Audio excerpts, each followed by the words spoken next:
TDP అధినేత చంద్రబాబు జనసేనాని పవన్ కళ్యాణ్ పై fire అయ్యారు ఏపీ మంత్రి కారుమూరి నాగేశ్వరరావు. వారిద్దరూ కలిసి సీఎం జగన్ పై అసత్య ప్రచారం చేస్తూ పచ్చి అబద్దాలు ఆడుతున్నారని మండిపడ్డారు. కూటమి అభ్యర్థులను ప్రజలు ఆదరించే పరిస్థితి లేదని, మళ్లీ వచ్చేది వైసీపీ సర్కారే అన్నారు కారుమూరి. సీఎం జగన్ చేస్తున్న అభివృద్ధి చూసి తట్టుకోలేకే కూటమి నేతలు అసత్య ప్రచారాలు చేస్తున్నారని కారుమూరి విమర్శించారు.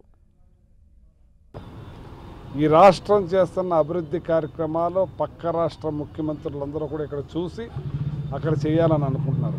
కానీ మన ప్రతిపక్ష నాయకులు దుర్మార్గులు, సన్నాసులు, వాళ్ళు ఎందుకు పనికిరాని వాళ్ళు.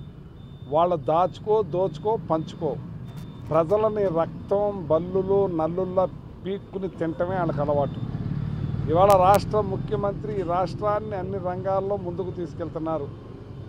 పేదరికాన్ని 12% నుంచి 6% తీసుకొచ్చినంతగా వీళ్ళు జగన్మోహన్ రెడ్డి గారు అంటున్నారు. ఇవాళ వ్యవసాయాన్ని 3.5% నుంచి 11.7%కి తీసుకుని పెంచిన ముఖ్యమంత్రిగా భారతదేశంలో నిలిచిపోతుంటే అందుక జగన్మోహన్ రెడ్డి గారు నేను అనేది.